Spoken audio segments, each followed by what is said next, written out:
کچھ لوگ عبادت کرتے ہیں پھر لوگوں کو بتاتے ہیں کہ میں نے یہ کیا، یہ ناجائز بات ہے، ریا، شہرت ہے، کبھی نہیں بتانا چاہیے۔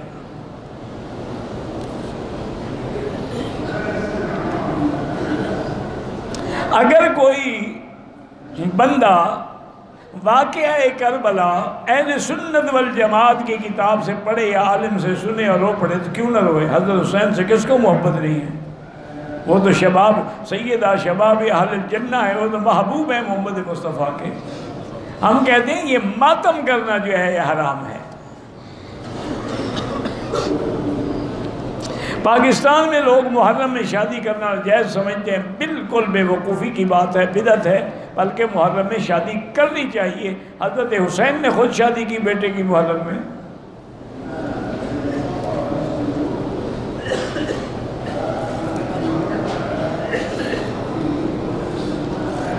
کہتے ہیں کہ لوگوں کا عقیدہ ہے کہ 10 محرم کی رات میں اگر میاں بیوی ملیں تو جو لڑکا پیدا ہوگا نامرد ہوگا، تو چلو نہ ملو نامرد تو نہ بنو۔ یہ جھوٹے قصے کہانیاں گھڑی ہوئی ہیں۔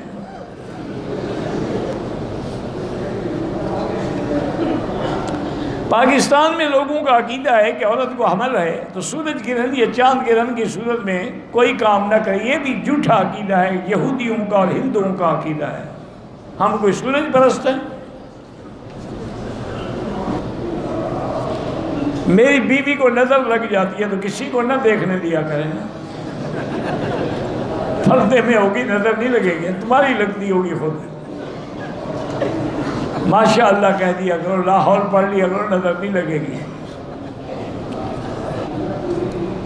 جس آدمی کا یہ عقیدہ ہو کہ حضرت علی حضور کے علاوہ انبیاء سے بھی افضل ہیں، بالکل یہ کافروں کا عقیدہ ہے، مسلمانوں کا نہیں ہے، روافض کا عقیدہ ہے۔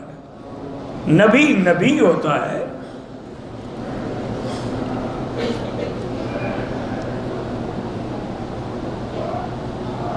امام جعفر صادق فرماتے ہیں کہ جس نے حسین کی زیارت کی اس نے حضور کی۔ اصل مسئلہ یہ نہیں ہے، مسئلہ یہ ہے کہ دونوں بھائی جو تھے حضرت حسن سر سے لے کر سینے تک حضور کی شکل تھے، حضرت حسین سینے سے لے کر پاؤں تک حضور کی شکل تھے۔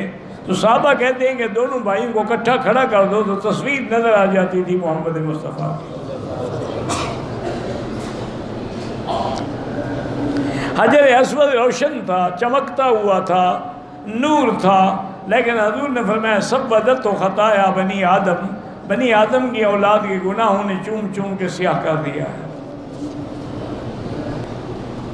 اولاد کو نیک بنانے کے لیے دعاؤں کے علاوہ خود نیک بنے اور ہر نیک کام میں اولاد کو ساتھ لے جائیں، مسجد جائیں، نماز پہ جائیں، قرآن پڑھنے کے جائیں، تو جب ان کی صحبت اچھی ہوگی، تعلیم ہوگی، تربیت ہوگی تو نیک ہو جائیں گے۔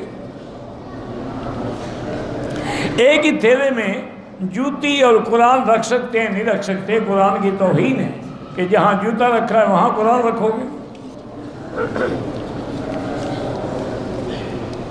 دیکھو نا، کوئی آدمی جوتا تمہارے سر پہ رکھ دے، تمہاری توہین ہے، قرآن کے ساتھ رکھ دے تو توہین نہیں ہے۔ اگر عورت حیض میں ہو تو میاں بیوی مل سکتے ہیں، بالکل گناہ ہے، سخت گناہ بھی ہے، اور دونوں کی شدید بیماری میں مبتلا ہونے کا بھی خطرہ ہے۔ توبہ کرے، استغفار کرے، بلکہ ایک حدیث میں ہے کہ کم از کم کچھ صدقہ و خیرات بھی کرے تاکہ گناہ معاف ہو جائے۔ عورت کا بدن تو دیکھ سکتے ہیں لیکن مباشرت حرام ہے۔ یہ تو قرآن کا مسئلہ ہے۔ یسألونک عن المحیض، اللہ کے نبی آپ سے پوچھتے ہیں حیض والی، قل هو اذن، یہ اذا ہے، فاعتزلوا النساء فی المحیض، حیض میں ان کے قریب نہ جاؤ۔